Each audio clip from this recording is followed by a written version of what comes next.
আচ্ছা বলুন তো, কত বছর বাঁচবেন আপনি? 60 বছর, 70 বছর, না হয় 75, খুব লাকি হলে 80 বছর। খুব বেশি সময় নয় কিন্তু আসেননি। এক বছরে 365 দিন, প্রতিদিনের 86,400 সেকেন্ড। টিকটক করে করে সেকেন্ড কিন্তু চলে যাচ্ছে। মৃত্যু খুব সন্তর্পণে এগিয়ে আসছে। টুক করে হাতে জমে থাকা সব সেকেন্ড শেষ হয়ে যাবে কোনো একদিন। একজন মানুষের কাছে যখন কয়েকশো কোটি টাকা থাকে, তখন তাকে টাকার বিলাসিতা মানায়। যার কাছে মাত্র কয়েকশো টাকা আছে, তাকে কিন্তু টাকার বিলাসিতা মানায় না। আপনার আয়ু যদি কয়েক হাজার বছর হতো, তাহলে সময়ের বিলাসিতা আপনাকে মানাতো। এত অল্প আয়ুতে মন খারাপ, কষ্ট পাওয়া, পচা ব্যাপার স্যাপারগুলোতে সময় নষ্টের কোনো সুযোগ নেই।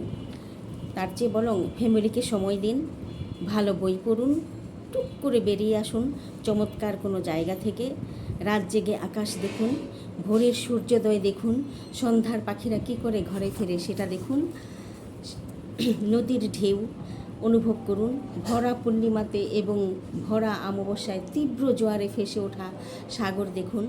প্রতিদিন সময় করে আধা ঘন্টা বের করুন, কোনো শিশুর সাথে থাকুন, নিষ্পাপ আনন্দ দেখুন, স্রষ্টাকে স্মরণ করুন, পৃথিবী কত সুন্দর সেটা অনুভব করুন, নিঃশ্বাস কতটা মধুর সেটা অনুভব করুন।